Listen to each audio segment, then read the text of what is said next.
வாழ்வின் சிக்கல். வீட்டில் இருக்கக்கூடிய மற்றவர்கள் மீது ஃபோக்கஸ், அது பேர் அக்கறை என்று ஒரு பெயர் வைத்திருக்கிறோம்.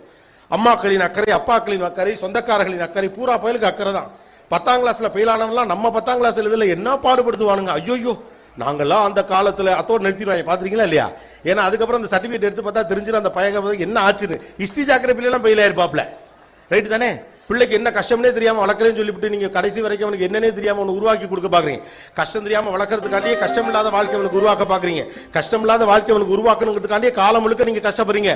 காலம் முழுக்க நீங்க கஷ்டப்பட்டு காலு கை ஓஞ்ச பிறகுதான் தெரியுது ஐயோ நான் ரொம்ப கஷ்டப்பட்டிருக்கேன்னு.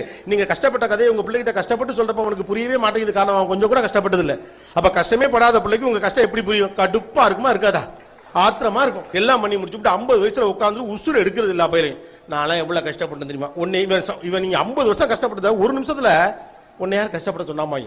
அன்னைக்கு நைட்டு ரூமை பூட்டி நீங்க தனியா உட்காந்து அழுவீங்களா இல்லையா? அப்ப கூட மறுநாள் லூஸ்